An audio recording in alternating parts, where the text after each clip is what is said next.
잠시 기도하겠습니다. 귀하신 주님, 오늘도 하나님 당신의 사랑하는 백성들이 이곳에 모여 주님 앞에 예배하며 말씀을 듣습니다. 이 시대 우리에게 필요한 생명의 말씀을 들려주시옵소서. 우리가 귀가 있어서 듣게 하여 주시고 눈이 있어 주의 말씀을 보게 하시고 우리의 중심을 열어서 주의 말씀을 환영하고 기뻐하는 시간 되게 하여 주시옵소서. 예수님의 이름으로 기도하옵나이다. 아멘. 네. 베드로전서 말씀 계속해서 강의합니다. 오늘은 성경과 예수 그리스도라는 제목으로 하나님 말씀 증거하도록 하겠습니다. 자, 여러분, 우리가 다 아는 것처럼 예수 그리스도에 관한, 예수 그리스도의 복음에 관한 이야기, 그리고 이 복음으로 말미암은 구원에 관한 이야기는 신약의 모든 말씀들에서 증명하는 바입니다.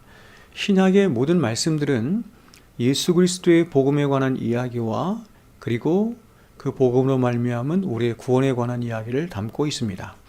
사복음서뿐만 아니라 신약에 있는 모든 서신서들이 이 예수에 관해서 증거하고 있을 뿐만 아니라 그 예수로 말미암은 우리의 구원에 관해서 말씀하고 있습니다. 근데 우리가 지난 시간에 살펴본 것처럼 베드로는 이러한 예수 그리스도의 복음에 관한 이야기가 예수님이 이 땅에 오신 이후 처음으로 전해지게 된 것이 아니라 이미 그 이야기는 구약에서부터 선지자들에 의해서 예언된 말씀이었다. 이렇게 말씀합니다. 그런데 구약의 선지자들이 이 예수님에 관한 이야기를 하나님께 영감을 받아서 예언을 했긴 했는데 오늘 말씀 보니까 그들도 자신이 예언한 그 예언의 말씀이 정확하게 무엇을 의미하는 것인지 그리고 그 예언이 언제 성취되는 것인지에 대해서 충분히 알지 못했기 때문에 그들도 자신들 안에 역사하는 성령의 역사를 따라서, 그러니까 구약시대에도 동일하게 성령이 역사하신 것이죠. 성령의 역사를 따라서 부지런히 자신들이 예언한 그 말씀을 연구하고 살폈다. 이렇게 말했습니다. 10절 11절 이렇게 말하죠. 이 구원에 대하여는 너에게 임할 은혜를 예언하던 선지자들이 연구하고 부지런히 살펴서 자기 속에 계신 그리스도의 영이, 성령님이죠. 자기 속에 계신 그리스도의 영이 그 받으실 고난과 후에 받으실 영광, 그 받으실 고난은 예수 그리스도의 십자가의 죽으심을 얘기하는 것이고 후에 받으실 영광은 그분의 부활하심을 얘기하는 거죠. 넓게 말하면 그가 받으실 고난은 예수 그리스도의 자기 비하, 예수 그리스도의 비하를 총체적으로 말하는 것이고 그 예수 그리스도의 비하를 하나로 이야기하면 예수님의 십자가에서 죽음입니다. 이렇게 얘기하는 것이고 후에 받으실 영광은 예수 그리스도의 승기를 말하는 거죠. 예수 그리스도의 높아지심. 예수님이 낮아지셨으면 이번에 높아지시는 것인데 그 예수님의 높아지심은 여러 가지가 있어요. 부활도 있고 승천도 있고 다시 오실 재림도 있고 다 포함하는 것인데 그 모든 예수 그리스도의 승기를 한마디로 말해서 그분의 부활하십니다. 이렇게 말을 합니다. 그래서 이 두 가지를 이야기하고 있다. 이렇게 말하는 것입니다. 자, 이렇게 말하죠. 자기 속에 계신 그리스도의 영이 그 받으실 고난과 후에 받으실 영광, 예수 그리스도의 죽으심과 그 부활을 미리 증언하여 누구를 또는 어떠한 때를 지시하시는지 상고하니라. 그러므로 여러분 결국 이것입니다. 신구약 성경 66권의 모든 말씀은 다른 이야기를 하는 것이 아니라 바로 예수 그리스도와 그리고 그분이 이루신 복음과 구원에 관해서 이야기를 하고 있는 것이기 때문에 우리가 성경을 읽고 성경을 연구하고 성경을 대할 때 우리는 성경을 어떻게 읽어야 되냐면 예수 그리스도 중심으로 읽어야 된다는 것입니다. 예수 그리스도를 중심으로 이 모든 성경의 이야기의 주인공이 누구냐? 그 중심에 누가 계시느냐? 예수 그리스도가 계시는 거예요. 구약의 말씀도 신약의 말씀도 모든 말씀의 중심에 예수 그리스도와 그분이 이루신 복음이 있기 때문에 예수 그리스도 중심으로 성경을 읽어야 바르게 읽는 것입니다. 다시 말해서 성경을 보면 성경에 수많은 인물들도 나오고 사건들도 나오고 이야기들도 나오고 굉장히 여러 가지 다양한 것들이 나오는데 그 모든 이야기들과 사건들과 인물들이 이야기하고 싶어하는 오직 한 가지 목적이 뭐냐면 바로 예수 그리스도와 그분이 이루신 복음과 구원에 관해서 이야기하고 싶어한다, 이렇게 말하는 거예요. 자, 여러분, 우리는 지금 성경을 한 권으로 가지고 있어서 이 성경이 얼마나 방대한 책인지, 얼마나 복잡한 책인지, 그렇죠? 얼마나 엄청난 역사를 지닌 책인지 잘 우리가 실감하지 못하지만 그러나 성경은 실로 굉장히 복잡하고 굉장히 방대하고 굉장히 다양하고 엄청난 역사를 지닌 책이 성경입니다. 먼저 성경을 기록한 사람들의 숫자를 보면 이 성경은 대략 40여 명의 사람들에 의해서 이 성경이 기록이 되었습니다. 그런데 이 40여 명의 사람들이 다양한 시대와 다양한 지역에 살았을 뿐만 아니라 다양한 직업을 가졌고 다양한 환경 가운데 다양한 기질들을 가지고 이 성경을 기록하였어요. 굉장히 다양하죠. 예를 들어서 모세오경을 기록한 모세는 애굽의 왕자였고 다윗도 왕이었으며 에스라는 학자였습니다. 아모스는 뽕나무를 치는 농부였고 이사야를 비롯한 여러 사람들은 그야말로 선지자였습니다. 그리고 신약 성경을 기록한 예수님의 제자들 가운데에도 보면 어부도 있었고 세리도 있었고 의사도 있었고 굉장히 다양한 직업군이 있었습니다. 그리고 이 성경은 역사적으로도 엄청나게 오랜 세월 동안 기록이 되었습니다. 주전 1446년, 기원전 1446년경에 모세에 의해서 성경이 최초로 모세오경이 쓰여지기 시작해서 요한이 주 90여 년, 기원 후 90여 년경에 요한계시록을 기록함으로 성경이 완성되기까지 성경은 대략 1600년에 가까운 아주 오랜 시간 동안의 성경이 기록된 거예요. 성경이 어느 날 갑자기 하늘에서 뚝 떨어지거나 어느 한순간 한 달이고 두 달이고 이렇게 가까운 시간 동안에 기록된 것이 아니라 1600년에 가까운 시간 동안 성경이 계속해서 기록이 된 것입니다. 그러므로 여러분, 성경이 이렇게 문화와 환경과 생활 양식과 생각하는 방식 등이 다른 여러 시대에 걸쳐서 기록되었다는 것은 절대로 성경 60년의 모든 말씀들이 통일성과 그리고 유기성을 가지고 오직 한 가지 주제와 한 가지 관점만을 이야기할 수 있는 것이 거의 불가능함을 우리들에게 말씀하는 것입니다. 우리나라 역사로 말하면 대략 삼국시대부터 지금 현재까지의 시간 동안 성경이 기록되었음을 말하는 것이기 때문에 66권의 성경이 같은 관점과 같은 주제와 같은 목적을 가지고 하나의 통일성과 유기성 가운데 그렇게 기록되었다는 것은 어떤 절대자, 하나님이라고도 부를 수 있는데 어떤 절대자에 의해서 이 성경이 기록되지 않고는 이 성경이 이렇게 유기성과 통일성을 가지고 하나의 관점 가운데 기록되기는 불가능한 것입니다. 그런데 성경은 또 다양한 장소에서 기록되기까지 했습니다. 모세오경이 어디서 기록되어 있냐면 시나이 반도에서 기록됐죠. 시내산에서 기록됐기 때문에 시나이 반도에서 기록되었으니까 이것은 아프리카에서 기록됐다, 이렇게 말할 수 있고, 바울 서신은 유럽에서 기록되었고 다니엘서는 다니엘이 포로로 끌려가서 기록했으니까 중동에서 기록이 되었습니다. 그리고 성경은 하나의 언어가 아닌 여러 개의 언어로 기록되었는데 히브리어와 아람어와 그리고 헬라어로 이렇게 세 가지 언어로 기록이 되었습니다. 또한 성경의 장르 또한 굉장히 다양하죠. 성경에는 역사서도 있고 법률책도 있고 예언서도 있고 시와 노래도 있고 잠언도 있고 편지도 있고 전기도 있습니다.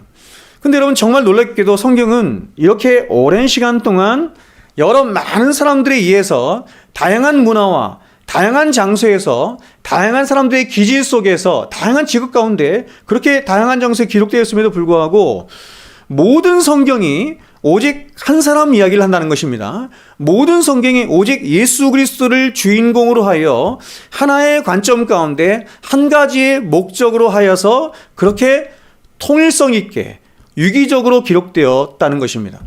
통일성으로 유기적이라는 말은 어떤 얘기냐면 사람을 유기차라고 한단 말이에요. 유기차라고 하는 것은 뭐냐면 생명체라고 하는 말과 비슷한 말인데 모든 것이 다 핏줄로 연결되는 거죠. 모든 것이 다 핏줄로 연결된 것처럼 성경 60권의 모든 말씀이 그렇게 생명력이 있는 것으로 모든 말씀들이 다 핏줄처럼 그렇게 다 연결되어 있다. 이런 말씀이에요. 근데 그 모든 말씀의 중심에 누가 계시는가 아니면 예수 그리스도가 계시다. 이렇게 말합니다.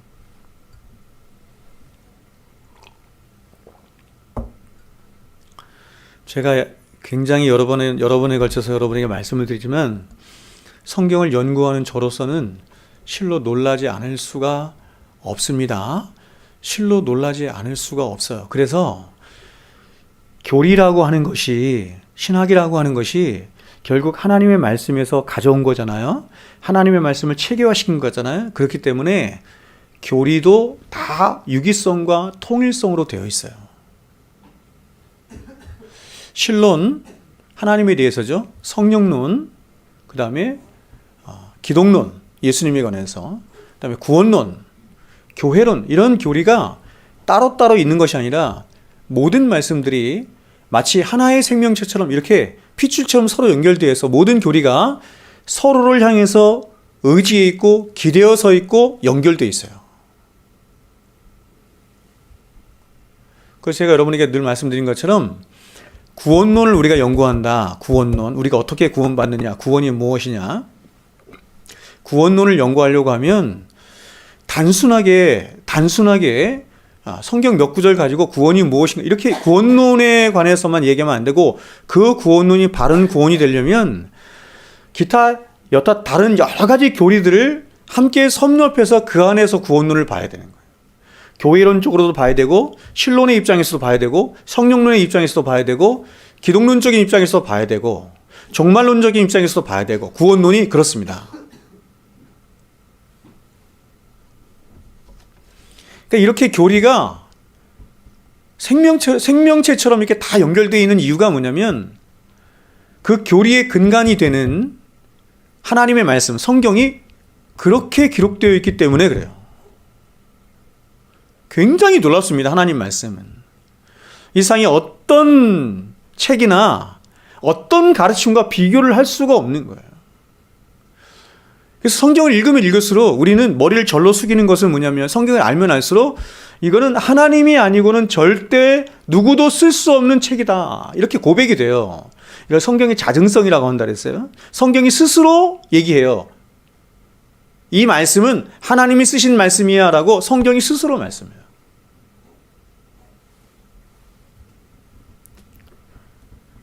그러니까 여러분, 이게 어떻게 해서 이런 일이 가능하냐면, 이것은 성경의 원저자가, 성경의 진짜 저자가 하나님이시기 때문에 그런 것이에요.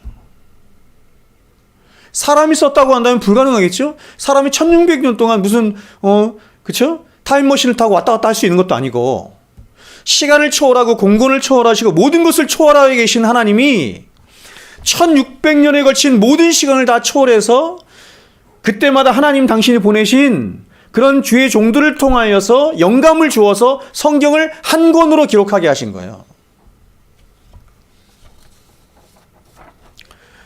그러니까 성경은 하나님이 기록하신, 하나님이 원저자이신 하나님 말씀이기 때문에 하나님이 말씀하고 싶어하는 것을 하나님은 어떻게 기록하셨냐면, 다양한 사람들을 통해서 다양한 장르로 다양한 문화와 다양한 언어로, 이 얘기는 뭐냐면 굉장히 풍성하게 기록하고 싶은 거예요.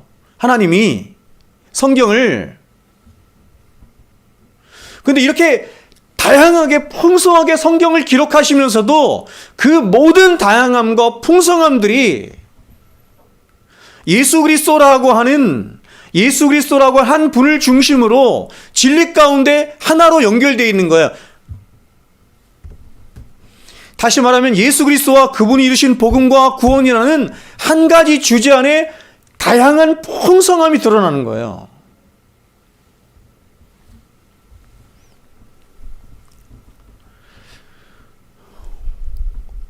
이게 하나님의 성품과도 연결되는 것입니다. 하나님은 진리이시죠. 진리. 하나님은 진리이시지만 진리 가운데 하나님은 다양한 것을 좋아하시는 분이세요. 하나님이 창조하신 이 세상의 모든 창조물들은 굉장히 다양하죠. 뭐 생물체가 몇 종이겠어요? 뭐 수백만 종, 수천만 종이 있지 않겠어요? 사람들도 얼굴도 다 다르고 다 다르잖아요. 그러나 사람이 사람이라고 한 본질 속에 통일되어 있잖아요. 모든 생명체가 생명체라는 한 통일성 속에 있잖아요.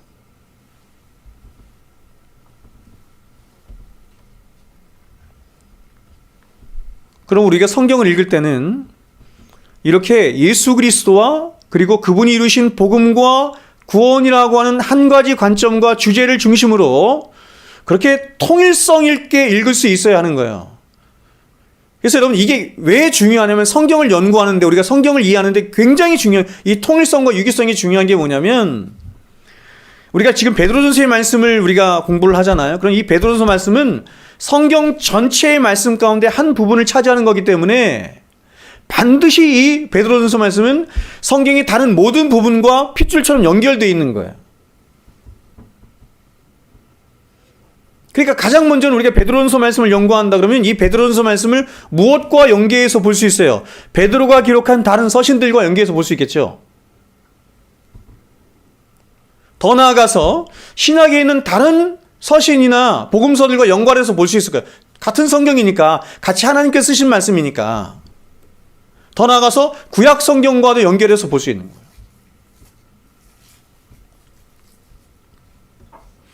그러면 여러분 성경을 특별히 구약 성경을 이렇게 예수 그리스도 중심으로 그분 중심으로 읽어야 한다고 누가 가장 먼저 이야기를 했을까요? 예수님이 말씀하셨어요. 성경의 주인공이신 예수님이 가장 먼저 그 말씀을 하셨어요. 그래서 예수님이 유대인들과 이렇게 논쟁을 벌이실 때 유대인들이 자신을 전혀 알아보지 못해요. 예수님이 누구이신지를 전혀 알아보지 못하자 유대인들을 향해서 예수님이 뭐라고 말씀하셨냐면 이렇게 말씀하셨어요.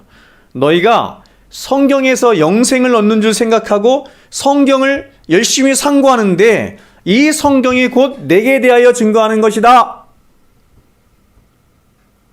여러분 지금 예수님은 유대인들을 향해서 내가 누구인지를 밝히고 있어요. 내가 누구라는 거예요. 너희들이 그렇게 구원자 메시아를 찾고 있어잖아. 그 메시아가 나다 이렇게 얘기하는 거예요. 성경 전체는 구약 성경 전체는 오실 메시아를 얘기하고 있지 않니? 그 메시아가 나다 이렇게 말하는 거죠. 여러분 여기서 예수님이 말씀하신 성경은 구약 성경을 말씀해요. 그런데 유대인들은 이 구약 성경을 생명처럼 여겼어요. 왜냐하면 유대인들은 이 구약 성경을 하나님의 말씀이라고 믿었기 때문이죠. 하나님이 계시로 주신 하나님의 말씀이라고 유대인들도 믿었어요. 우리만 구약 성경이 하나님 말씀이라고 믿은 것이 아니라 유대인들은 우리보다 더 믿을 수 있어요. 생명처럼 여겼어요. 그런데 이들이 이 구약 성경을 이렇게 하나님의 말씀이라고 믿었음에도 불구하고 그들은 정말 아이러니하게도 이 구약 성경 전체가 말씀하며 예표하며 증거하고 있는 그 예수가 오시자 그 예수를 못 알아보고 예수를 핍박하며 예수를 십자가에 못 박아 죽였어요. 굉장히 아이러니하죠? 굉장히 놀랍잖아요. 수천 년 동안 유대인들은 구약 성경을 가지고 있었고 이게 하나님 말씀이라 여겼고 이 구약 성경을 통해서 그들은 메시아가 올 것을 믿었단 말이에요. 근데 그 구약 성경이 말씀하는 그대로의 메시아가 왔어요. 그분이 누구예요? 예수님이잖아요. 근데 그 예수를 못 알아본다니까요. 못 알아볼 뿐만 아니라 그 예수를 핍박하고 못 박아 죽였다니까요. 그 이유가 뭐예요, 여러분? 왜 그랬을까요? 유대인들이 예수님을 십자가에 못 박아 죽인 이유가 뭐예요? 성경을 가지고 있는데도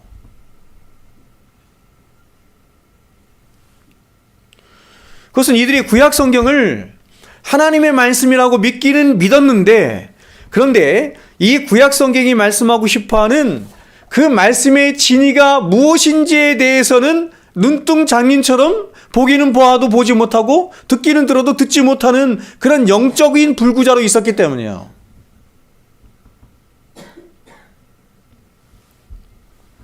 로마서 10장에 보면 이런 말씀이 있어요. 제가 한번 읽어드릴게요. 로마서 10장에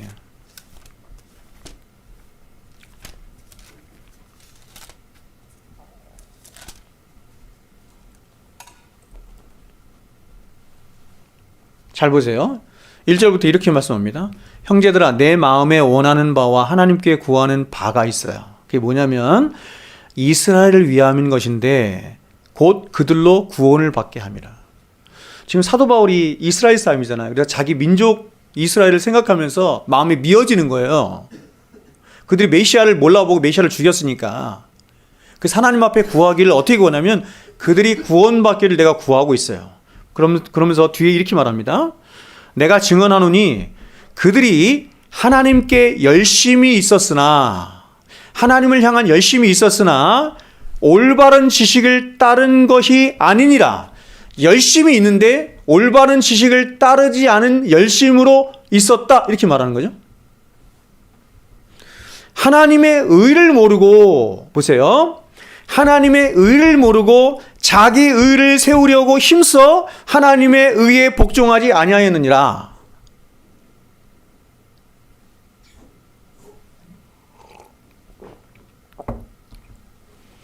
이들이 성경이 하나님 말씀이라고 믿었는데 하나님의 말씀이 뭔지를 이해를 못한 거예요. 이 말씀이 무엇을 말씀하고 있는지 그 진리를 이해를 못한 거예요.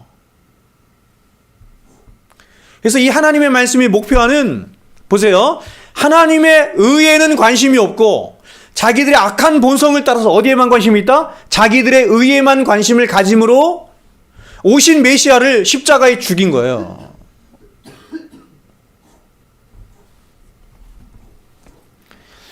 여러분, 오늘날 수많은 이단들이 왜 이단에 빠졌냐면 성경을 잘못 보고 성경을 잘못 해석했기 때문이에요. 여러분, 이단들이 쿠란을 보거나 다른 걸 보는 게 아니에요. 이단들도 똑같이 우리와 같은 성경 66권을 본단 말이에요. 그런데 이단이 빠졌어요.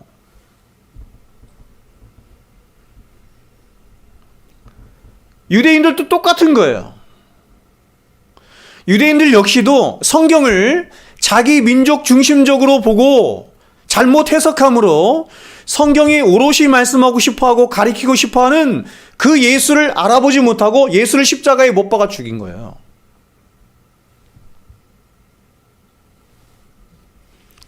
그러므로 여러분, 성경이 바르게, 옳게, 올곧게 해석되어져야 하는 문제는 그럴 수도 있고 그렇지 않을 수도 있는 정도의 문제가 아니란 말이에요. 오늘날 사람들은 그렇지 않지만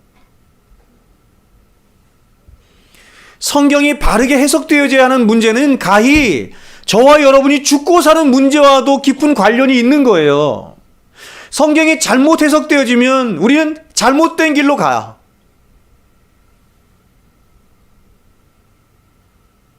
주여 주여 한다고 구원받는 게 아니라니까요.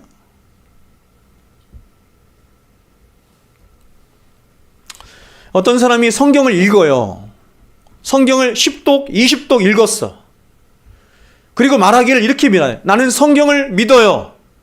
나는 성경을 믿어요. 이렇게 말했어요. 성경은 하나님 말씀이라고 믿어요. 이렇게 말을 했어도 그가 만일 성경을 잘못 읽고 있어.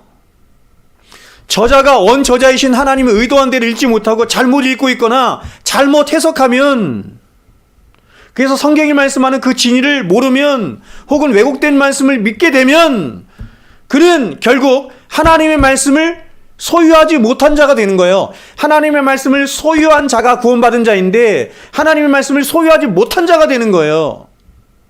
그렇죠? 마찬가지로 여러분, 어떤 목사가 성경을 들고 말씀을 전한다고 해서 그 사람이 하나님의 말씀을 전하냐? 그럴 수도 있고 그렇지 않을 수도 있는.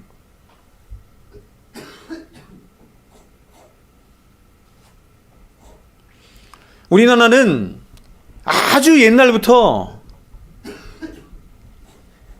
목사에게 대비면 큰일 난다. 목사의 권위에 도전하면 큰일 난다. 목사의 말씀에 토를 달거나 함부로 판단하면 큰일 난다. 이런 가르침들이 워낙에 오랫동안 있었기 때문에 그냥 목사가 강단에서 무슨 말씀을 하든지 사람들은 하나님께 영감을 받아서 하나님의 권위 속에 말씀하는 거니까 우리는 목사님의 말씀을 따라, 이런 게 사고가 굉장히 많이 있었어요.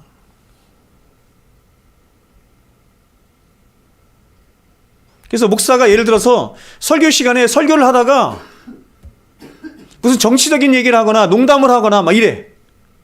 그래도 그것조차도 하나님께서 그에게 감동을 주어서 성도들에게 하시는 하나님의 말씀이라고 믿는 사람도 있어요.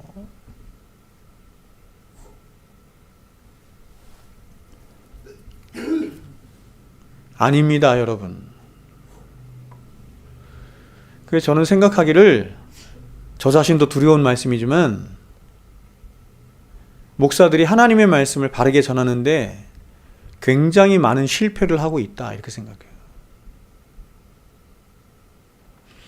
설교가 하나님의 말씀이긴 말씀인데 바른 진리가 설교를 통해서 선포되지 않으면 그 설교를 하나님 말씀이라고 할 수 없어요.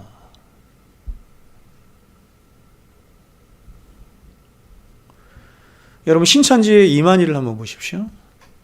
구약의 거짓 선지자들이 그랬고 예수님 시대의 서기관과 바리새인들이 그랬던 것처럼 그들이 성경을 믿잖아요. 그들은 여러분 다른 거 가는 게 아니라 성경을 갖고 있는 거예요. 성경을 믿어요.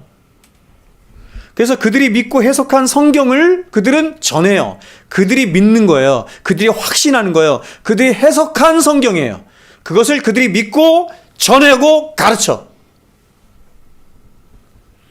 근데 그들이 믿고 전하고 가르친 그 성경이 잘못된 가르침이야. 하나님이 의도하시고 하나님이 목적하신 가르침이 아닌 거예요. 왜곡된 가르침인 거예요. 이렇게 되면 무슨 문제가 발생하냐면 그 말씀을 들은 수만 혹은 수십만 명이죠. 신천지가 수십만 명 넘지 않나요? 전 세계적으로? 다 지옥 자식이 되는 거예요. 다 지옥 자식. 성경을 잘못 해석한 한 사람 때문에, 성경을 자기 멋대로 해석한 한 사람 때문에, 사탄이 보낸 거짓 선지자 한 사람 때문에 수만 혹은 수십만 명의 사람들이 지옥의 자식들이 되는 거예요. 응? 그래서 바리새인들을 향해서 예수님께서 말씀, 야, 너희도 천국에 들어가지 않고 천국문에 있어서 천국문에 들어가려고 하는 사람들 들어가지 못하게 하네?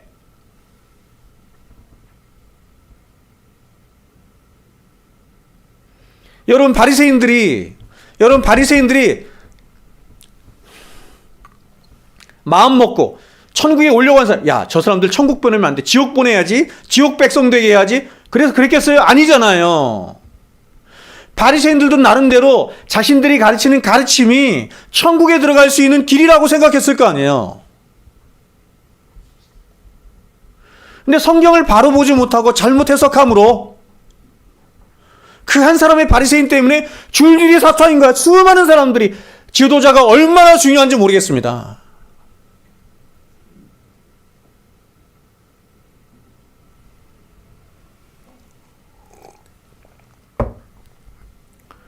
그래서 여러분, 성경을 바르게 해석하고 바르게 전하는 문제가 교회의 가장 절대적인 문제이기 때문에 그 말씀을 연구하고 공부하여 해석하여 가르치는 목사로 하여금 다른 일을 하게 해서 하면 안 되는 거예요. 다른 일에 바쁘도록 하면 안 되는 거예요. 아니, 목사 자신이 다른 일에 관심을 가지면 안 되는 거야. 정치하는 일에.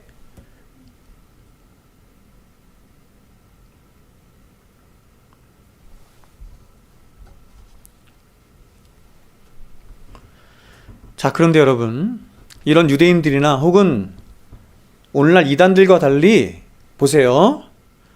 성경을 바르게 알고 깨달아서 그 성경이 말씀하고 싶어하는 예수와 그 예수를 통해 이루어지는 구원의 의미를 진정으로 알고 깨달은 사람들이 나타난 거예요. 그들을 성경이 뭐라고 불러요? 그들을 뭐라고 불렀어요? 교회라고 하는 거예요. 여러분, 지금 제가 성경이 말하는 교회가 어떤 것인지 알겠죠? 구원받은 자들의 무리를 교회라고 해요. 그냥 이렇게 지역에 있는 모든 교회들을 성경이 교회라고 하지 않고 그렇게도 부르긴 하지만, 교회는 하나님이 말씀하시는 그 말씀의 진리를 깨달은 자들이에요. 이렇게 십자가가 걸린 이런 곳에 함께 모이는 자들을 교회, 성도 이렇게 말하지 않고 하나님이 자신의 백성들에게 열어 보여주신 이 성경 계시의 말씀을 알고 깨달아서 그 진리를 알고 깨달아서 하나님을 향하여 이렇게 서 있는 자를 교회, 성도 이렇게 말하는 거예요. 그래서 요한복음에서 예수님이 이 유대인들과 대조되는 거예요. 유대인들은 어떤 사람이죠? 말씀을 주었는데 못 깨닫는 사람들이네. 이 유대인들과 대조되는 구원받은 하나님의 백성들에 대해서 이렇게 말씀하셨어요. 들어보세요. 요한복음 5장에 내가 진실로 진실로 너희에게 이르노니 내 말을 듣고, 보세요, 내 말을 듣고 또 나 보내신 이를 믿는 자는 영생을 얻었고 심판에 이르지 아니하나니 사망에서 생명으로 옮겼느니라. 진실로 진실로 너희에게 이르노니 죽은 자들이 하나님의 아들의 음성을 들을 때가 오나니 곧 이때라. 듣는 자는 살아나리라. 여러분, 이 말씀을 잘 보세요.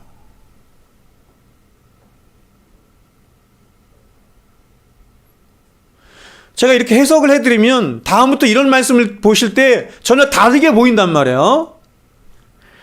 여러분, 예수님의 말씀에 의하면 누가 영생을 얻은 자인가, 누가 구원을 받은 자인가 하냐면 바로 예수님이 하신 말씀을 듣고, 이 얘기는 뭐냐면 들을 수 있고 이런 뜻이에요. 말씀이 들려지네. 두 번째는 뭐냐면 그 예수님을, 그 주님을 보내신 자를 믿는 자예요. 보내신 자가 누구죠? 하나님이잖아요. 그분을 믿는 자가 영생을 얻을 수 있다, 이렇게 말해요. 됐죠? 그러므로 영생을 얻는 것의 핵심은, 다시 말하면 우리가 구원을 얻는 것의 핵심은 뭐냐면 주님의 말씀을 들을 수 있는 자이고 그분을 보내신 자를 믿는 것에 있는 거예요. 듣고 믿죠. 이 둘은 평행이에요. 근데 요한은 이렇게 주님의 말씀을 듣고 믿는 자를 요한복음 1장 12절에서는 뭐라고 얘기했냐면 이렇게 얘기했어요. 영접하는 자, 곧 그 이름을 믿는 자. 여러분, 우리가 문장에서 곧, 이거는 뭐냐면 이게 평행이에요. 같은 것을 반복해서 말할 때 이렇게 말하는 거거든요.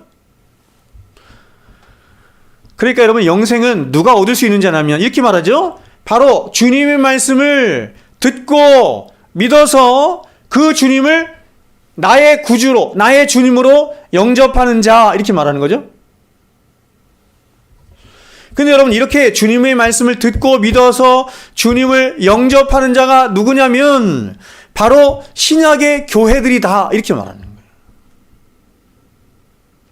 성령으로 말미암아 있게 된 교회들이다. 그리고 이러한 신약의 교회들은 보세요, 유대인들이 말하는 것처럼, 유대인들이 주장하는 것처럼, 그건 유대인들이 주장하는 거란 말이에요. 성경이 말씀하는 게 아니라. 근데 유대인들은 어떻게 주장하냐면 유대인들은 구원은 혈통으로, 육적으로 나는 거야 라고 주장했어요. 근데 성경은 뭐라고 하냐면 요한복음에서 그렇게 구원받은 하나님의 교회들, 백성들은 혈통으로, 육적으로 난 자들이 아니라 이렇게 말하죠. 오직 하나님의 뜻으로 난 자들이니라. 그래서 요한복음 5장 24절에서 예수님이 보세요, 이렇게 말했어요. 마지막에 죽은 자들이 하나님의 음성을 들을 때가 오나니 곧 이때라. 다 죽어 있었네. 근데 죽은 자들에게 하나님이 오셔서 말씀하시니까 그 말씀을 듣는 자들이 생기더라.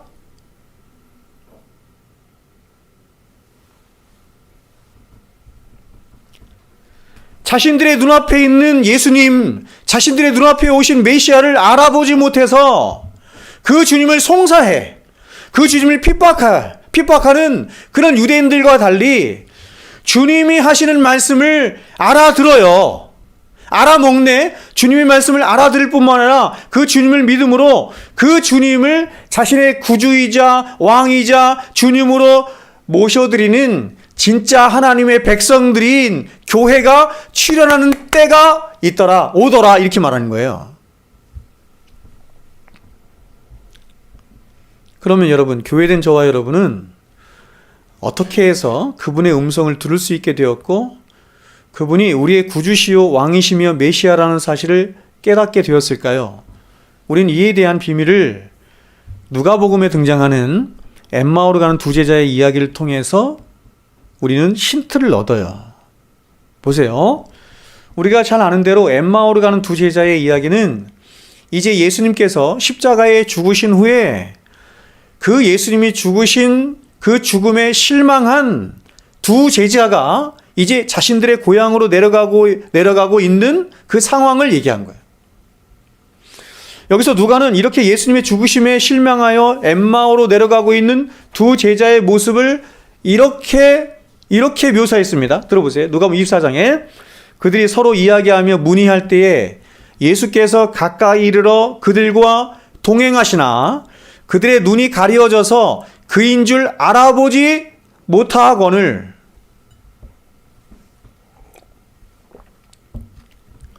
여러분, 예수님이 십자가에 죽으셨어요.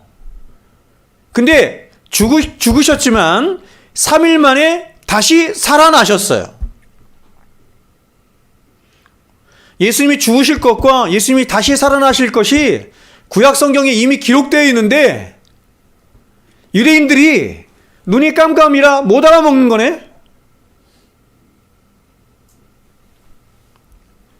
그래서 이 사실을 알지 못하는 두 제자는 실망해서 고향으로 내려가고 있는 거예요. 그런데 이렇게 실망한 제자들에게 누가 나타나셨냐면 부활하신 예수님이 나타나신 거예요. 근데 어찌된 일인지 이 부활하신 예수님을 제자들이 알아보지를 못해요. 감히 생각도 못했던 거예요. 누가는 그 이유를 이렇게 말을 해요. 누가는 그 이유를 이렇게 말을 해요. 그들의 눈이 가리워졌기 때문이다. 이렇게 말을 해요. 그들의 눈이 가리워졌기 때문이다. 모든 인류는 죄로 인해서 눈이 가리워진 거예요. 아시겠어요? 그러면 어떻게 하면 부활하신 예수님을 알아볼 수 있냐면 누군가가 와서 이 가려진 눈을 뜨게 해줘야 되는 거예요. 그분이 누구예요? 예수님.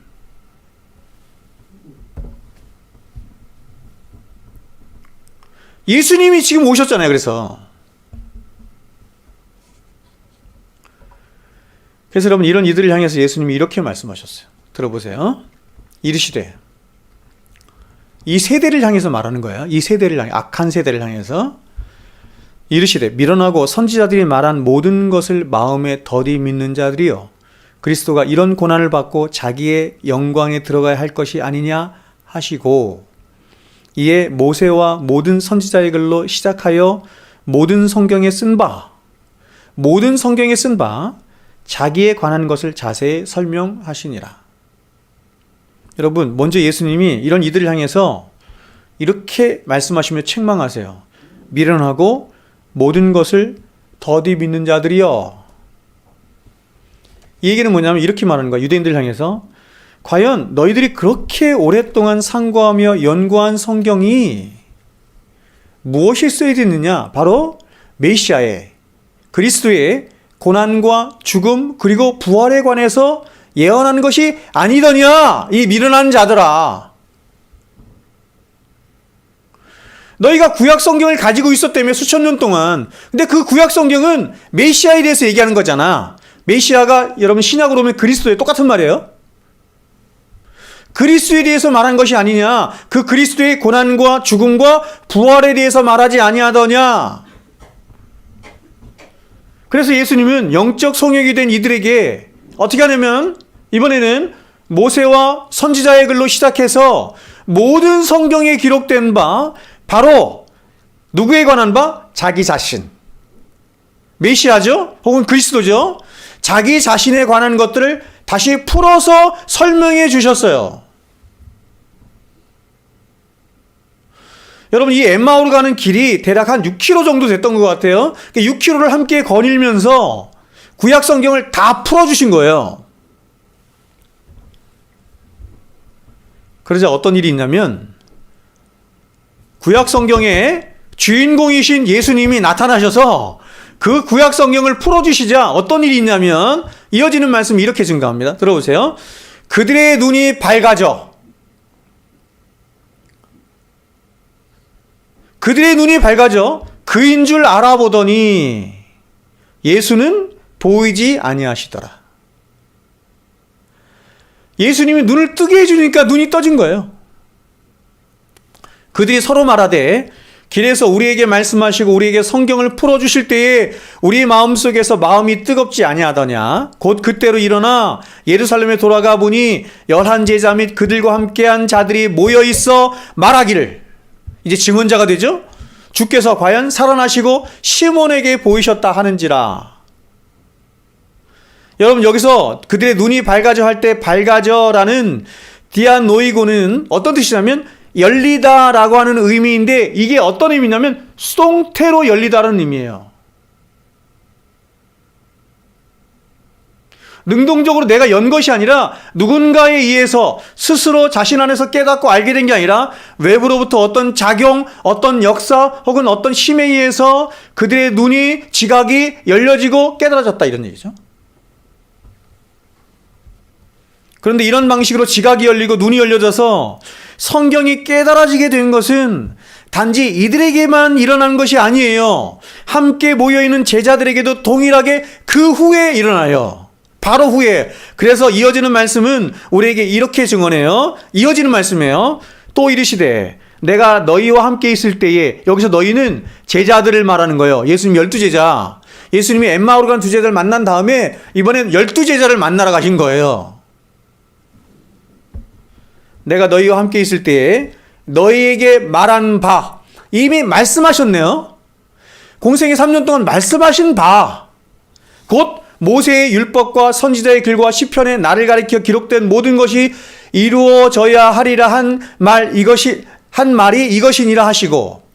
그러니까 여러분, 예수님은 이미 공생의 기간 동안에 제자들에게 뭘 말씀하셨어요? 성경을 다 풀어서 말씀하신 거예요. 근데 제자들의 관심이 따로 있었기 때문에 예수님의 말씀의 가르침을 허투루 든 것이죠. 이에 그들의 마음을 열어, 똑같죠? 이에 그들의 마음을 열어 성경을 깨닫게 하시고 또 이르시되 이같이 그리스도가 고난을 받고 제3일에 죽은 자 가운데서 살아날 것과, 여러분, 그리스도가 고난을 받고 제3일에 죽은 자 가운데 살아날 것을 예수님은 성경에 보면 최소한 예수님이 십자가에 못 박기 전에 3번 이상 고지하셨어요.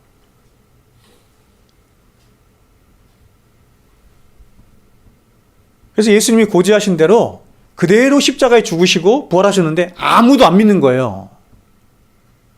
12제자들도 똑같아.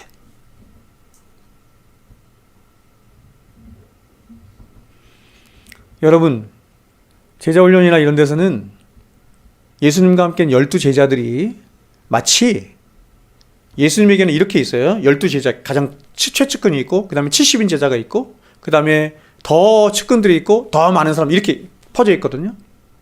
아마도 엠마오로 간 2제자가 70인 제자 중에 있지 않았을까, 학자들이 그렇게 얘기를 하는 겁니다. 12제자. 그리고 이 12제자는 다른 제자들보다 훨씬 더 예수님께 충성된 제자들이었느냐? 성경은 절대 그렇게 말하지 않아요. 그들이 예수님께 훨씬 더 헌신되어 있고 충성되어 있기 때문에 12명을 그렇게 뽑았느냐? 절대 그렇게 말하지 않아요. 예수님이 죽으실 때, 예수님 십자가에 돌아가실 때 다 똑같아. 그들이 12제자가 될 수 있었던, 사도들이 될 수 있었던 이유는 딱 한 가지예요. 그냥 은혜를 입은 거예요. 은혜를 입은 거예요.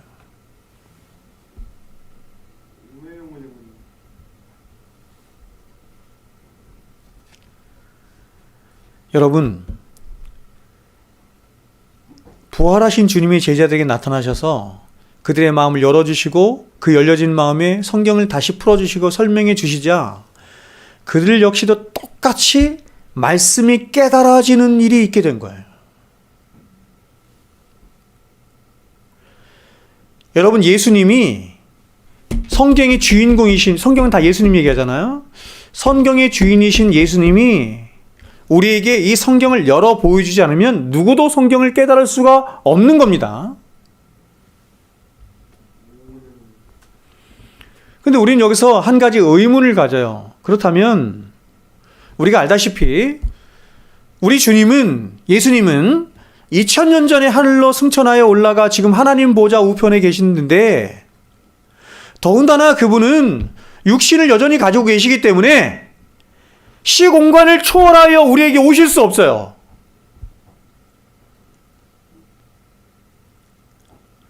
우리 각자의 심령 속에 예수님이 거하신다고 약속하셨지만 그 예수님은 우리를 위하여 영원토록 육체를 가진 중보자가 되시기로 하셨기 때문에 시공간을 초월하여 계실 수 없어요. 그분이 그렇게 하실 수 있는 것은 성령을 통하여만 그렇게 할 수 있는 거예요. 그러면 어떻게 우리가 성경을 볼 때 이 성경을 깨닫게 할 수 있느냐? 이 성경을 깨닫게 할 수 있는 건 예수님밖에 없는데, 그래서 주님이 하나님 보좌 우편으로 가시면서 이러한 약속을 우리에게 해주신 거예요. 14장 18절 이렇게 말합니다. 내가 너희를 고아와 같이 내버려 두지 아니하고, 보세요, 너희에게로 오리라. 예수님이 하늘로 승천하여 가시는데 뭐라고 야, 내가 다시 올 거야. 그렇다면 여러분, 하늘로 올리우신 주님이 어떻게 다시 우리에게 오셔서 우리와 함께 하시겠다고 그렇게 말씀하실 수 있을까요? 바로 성령을 통해서 그렇게 하시겠다고 말씀하는 거예요. 또 다른 보혜사를 보낼 것이다 이랬어요. 보혜사가 누구예요? 예수님 자신이에요. 보혜사라는 말은 위로자라는 뜻이야. 근데 또 다른 보혜사, 나와 같은 또 다른 보혜사가 너에게 올 것이다 이렇게 말씀하셨어요. 그럼 그 또 다른 보혜사인 성령은 누가 보내신 거예요? 예수님이 보내신 거예요.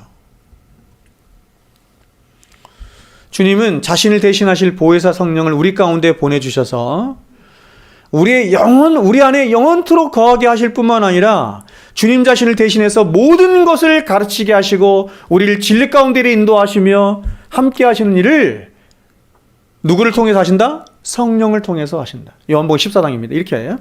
내가 아버지께 구하겠으니 성부 하나님께 구합니다. 예수님이 그가 또 다른 보혜사를 너희에게 주사 영원토록 너희와 함께 있게 하리니. 그는 진리의 영이라 세상은 능히 그를 받지 못하나니 이는 그를 보지도 못하고 알지도 못함이라. 당연하겠죠. 그러나 너희는 그를 아나니 그는 너희와 함께 거하심이요 또 너희 속에 계시겠습니다. 보혜사 곧 아버지께서 내 이름으로 보내실 성령, 그가 너희에게 모든 것을 가르치시고 내가 너희에게 말한 모든 것을 생각나게 하시리라. 성령님은 스스로 말씀하지 않아요.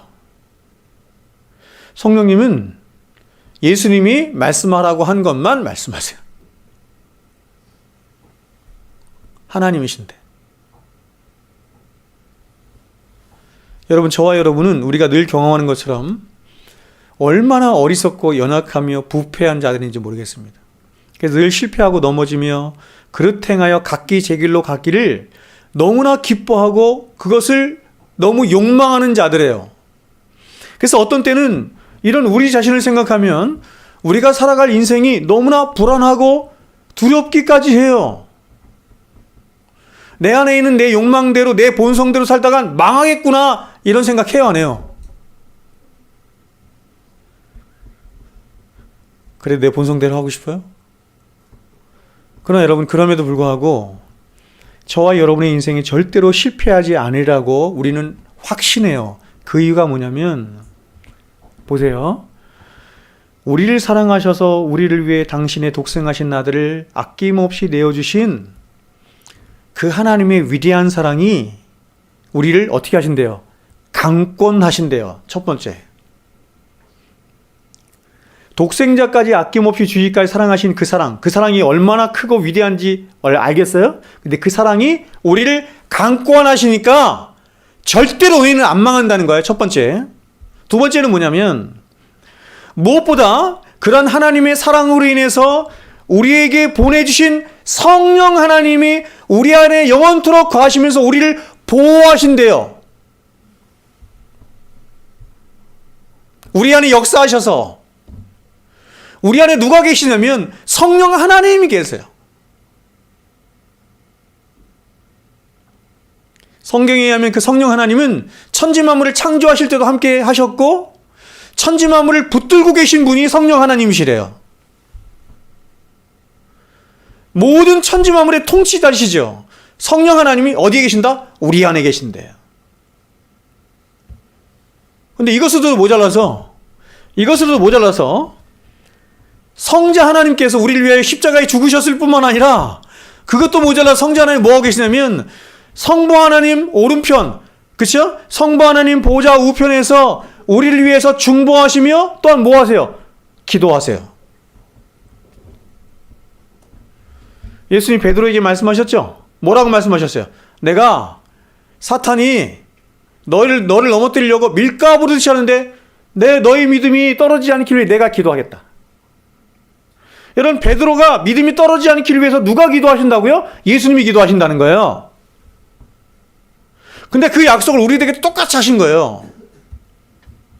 하나님 보좌 우편에서 우리를 무엇을 위해서 기도하냐면 우리가 이 땅에서 잘 먹고 잘 살도록 하기 위해서 기도하시는 게 아니라 우리의 믿음이 떨어지지 않기를 위하여 기도하신다. 중보하신다. 이렇게 말합니다.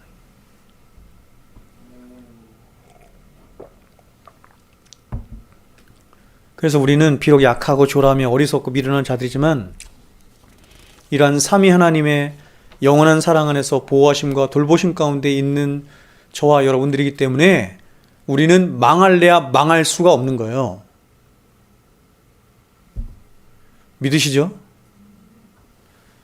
그런데 여러분, 이러한 우리들과 달리 끝까지 주님을 알아먹지 못하고 또 영생에 담겨있는 하나님의 말씀도 이해하지 못하는 사람들이 있는 겁니다.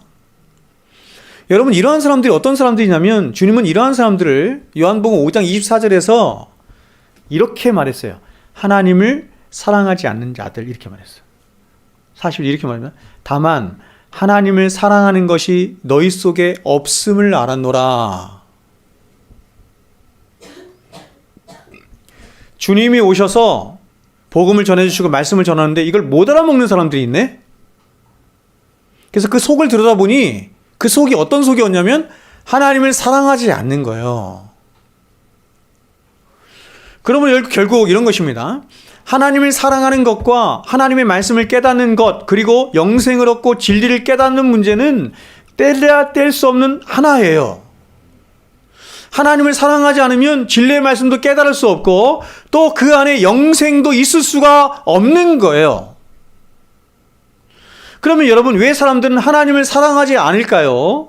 주님은 이에 대해서 이어지는 말씀에서 이렇게 우리들에게 말씀했어요. 들어보세요. 44절에 너희가 서로 영광을 취하고 유일하신 하나님께로부터 오는 영광은 구하지 아니하니 어찌 너희가 나를 믿을 수 있겠느냐? 자, 여러분, 우리는 생각할 때 사람들이 예수님을 믿지 않는 이유가 예수님이 이적이나 기적이나 이런 걸 안 보여줬기 때문에 안 믿는 것처럼 생각하는데 예수님이 그렇게 말씀하지 않고 너희가 하나님을 사랑하지 않고 나를 믿지 않는 이유가 뭐냐면 너희가 서로 영광을 취하기 때문이라는 거예요. 너희 안에 있는 그 탐심으로 말미암아 자기 영광을 구하는, 자기 영광을 취하는 그 탐심으로 말미암아서 하나님을 사랑하지도 않고 나를 믿지도 않는다.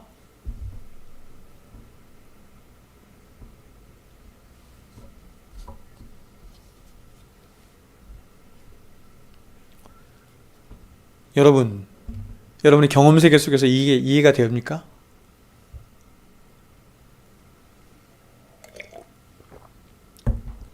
주님을 사랑하지 않는 자들은 주님을 알아볼 수도 없고 영생에 이를 수도 없어요. 근데 그 이유가 무엇이냐면 바로 그들이 하나님의 영광을 위해서 지음받은 그런 자신들의 위치를 벗어나서 오히려 피조물된 자신들을 하나님의 위치에 올려놓고자 하는 그런 시도를 끊임없이 하기 때문이라는 것입니다. 그래서 자신과 경쟁하는 하나님이 싫어서 하나님을 멸시하고 하나님을 대적하고 하나님을 떠나고 결국에는 보세요. 하나님이신 예수를 십자가에 못 박아 죽인 거예요. 그래서 여러분, 그렇게 하나님을 떠나 스스로 하나님처럼 되고자 했던 인간들이 행한 가장 무도한 그죠? 가장 극악무도한 짓이 뭐냐면 그것은 이것이죠. 가장 오직 하나님의 영광만을 위해서 살다 가신 예수 그리스도를 십자가에 못 박아 죽인 거예요. 여러분, 아담 안에 타락한 이 세상, 이 세상이 가장 싫어하는 게 뭐냐면 솔리데오 글로리아예요. 오직 하나님께 영광. 그렇죠? 근데 이 세상을 살다간 수많은 사람들 중에 오직 그의 모든 인생이 하나님의 영광만을 위해서 완전히 사로잡혀 있던 분이 있었어요. 그분이 예수님이야.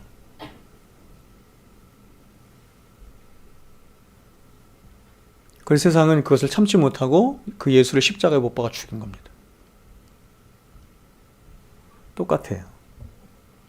만일 저와 여러분이 하나님의 영광을 구하면 구할수록 세상은 우리를 알아봐. 가만두지 않아요. 분명한 진리입니다.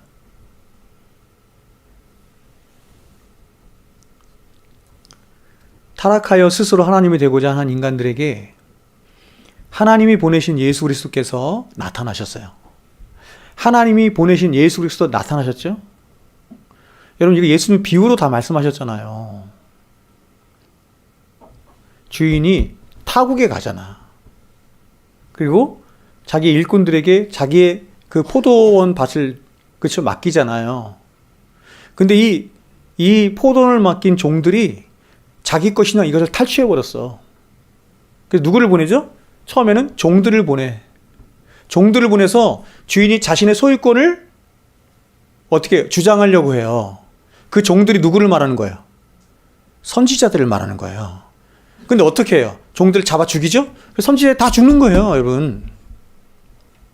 그래서 또 선지자들을, 또 종들을 보내네. 근데 또 죽여버리네? 그래서 마지막 누구 보냈어요? 야, 내 아들을 보내면 공경하리라. 근데 아들까지 죽여버리네? 이게 세상이라는 것입니다. 보세요. 타락하여 스스로 하나님이 되고자 하는 인간들에게 하나님이 보내신 예수 그리스도께서 나타나셔서 이렇게 말하는 거예요. 야, 너희들이 그렇게 사는 것은 저주받을 일이야. 심판받을 일이야. 이렇게 말씀하시면서 과연 어떻게 사는 것이 하나님의 영광을 위하여 사는 것인지, 어떻게 사는 것이 사람답게 사는 것이고 참되게 사는 것이고 가치롭게 사는 것인지, 다시 말하면 어떻게 사는 것이 영생의 삶인지를 예수님께서 스스로 33년의 생애를 통해서 몸소 보여주신 거예요. 몸소 보여주시자 스스로 왕이 되어 모든 영광을 자신이 취하고 싶어하는 타락한 모든 인간들은 그런 예수님을 참을 수 없어 해서 그 예수를 개도 매달지 않는 십자가에 매달아 죽여버린 거예요.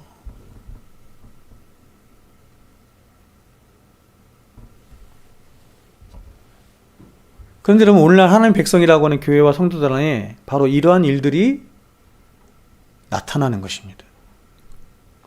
어떤 형태로 이런 일이 나타나냐면 바로 예수를 이용하고 하나님을 이용해서 자기를 잘되게 하고 자기 영광을 취하고자 하는 그런 거짓되고 부패한 신앙의 행태들이 일어나는 거예요. 긍정의 힘, 잘되는 나, 번영신학 다. 여러분, 이러한 신앙은 이방 종교나 샤머니즘에서 말하는 것일 뿐, 인간의 탐심으로 인해서 발생한 종교일 뿐 절대로 기독교가 말하는 신앙이 아니에요. 여러분, 하나님은 우리를 이 땅에서 영광스럽고 뽀대나는 존재로 만들어 주시기 위해서 당신의 독생하신 아들을 십자가에 못 박아 죽이신 게 아니에요. 하나님은 오직 하나님 당신을 영화롭게 하는 진짜 하나님의 백성들을 만드시기 위해서 당신의 독생하신 아들을 이 땅에 보내셨고 살게 하셨고 고난당하게 하셨고 십자가에 죽이신 거예요.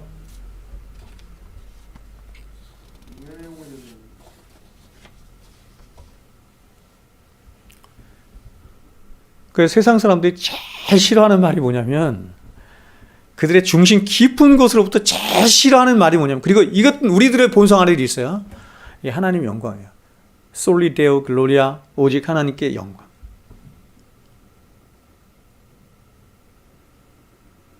그런데 정말 심령이 변화해서 정말 다시 태어나서 하나님이 어떤 분이신 것과, 우리 주일날도 나왔죠? 하나님이 어떤 분이신 것과 그 하나님의 영광의 광채를 보고 그 하나님이 나를 향해서 하신 그 하나님의 위대한 복음의 일들을 알고 깨닫는 순간 여러분 이 사고가 어떻게 변하냐면 어디까지 변하냐면 주의 인자가 내 생명보다 낫다라고까지 깨달아져.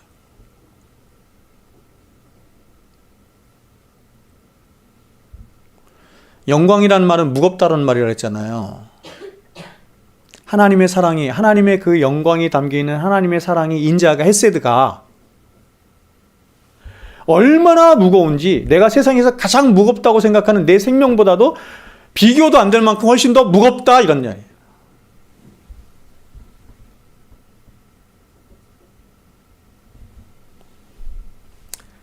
그래서 여러분, 저와 여러분 안에 진짜 믿음이 있고 진짜 영상이 있다고 하는 가장 결정적인 증거가 뭐냐면 그것은 이런 것입니다. 예수 믿고 성공하고, 예수 믿어서 성공하고, 예수 믿어서 잘 되고, 예수 믿어서 뽀대나는 인생을 살았다, 이런 간증을 하는 게, 그런 간증 들으면 안 된단 말이에요. 천편일률적이잖아요. 그런 거. 여러분, 그러면 예수 믿는 12제자들은 다 예수 믿어서 다 처형당하고 다 순교당했는데 그 사람들은 간증 한 번도 할 수 없네? 그런 기독교가 어디 있어요, 여러분?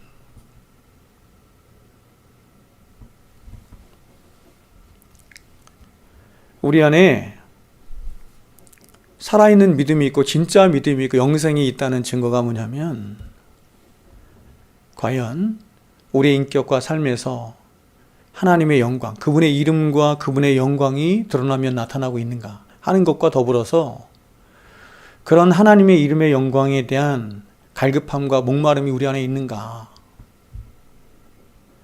내 생명까지도 던져서 그분의 이름의 영광을 위해서 살고자 하는, 그렇게 산다는 얘기가 아니에요.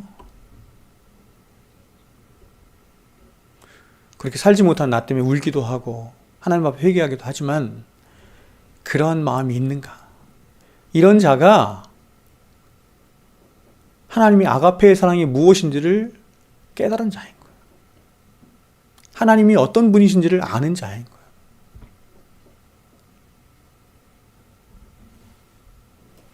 여러분, 우리에게 주어진 믿음은 사람에게서 온 것이 아니라 하늘로부터 주어진 믿음이고 하나님이 주신 믿음이라는 것을 잊어서는 안 돼요. 믿음이 우리 안에서 우리가 만들어냈거나 우리 안에서 나온 믿음이라고 한다면 그 믿음의 목적이 우리를 향해 있겠죠. 당연히. 그러나 하나님께서 주신 믿음이었기 때문에 하나님이 주신 믿음은 절대로 우리 자신을 향하지 않는 거예요. 누구를 향해요? 하나님을 향해 있는 거예요. 그래서 믿음과 사랑은 쌍둥이처럼 딱 붙어 있는 거예요. 사랑으로 역사하는 믿음뿐이라. 모든 믿음은, 하나님이 우리에게 주신 모든 믿음은 어디를 향해 있게 되냐면 하나님을 사랑함으로 나아가는 거예요.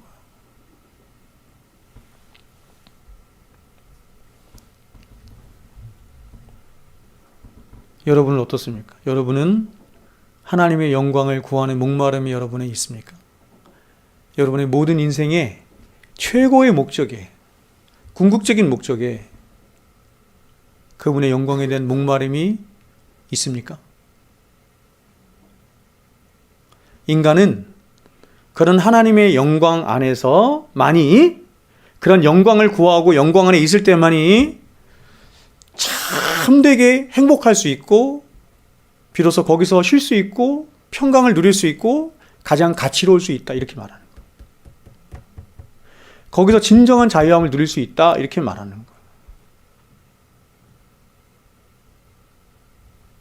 저와 여러분의 평생의 삶에 예수 그리스도 그분만이 우리의 유일한 자랑이 되고 기쁨이 되고 그분의 영광의 목마름이 우리의 목마름이 되는 일이 우리 가운데 있기를 주의 이름으로 축원드립니다.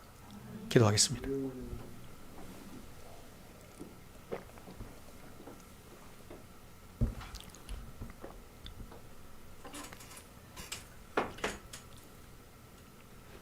시간이 가면 갈수록, 섬기면 섬길수록 너무나 귀하시고 영광스러우시고 복되신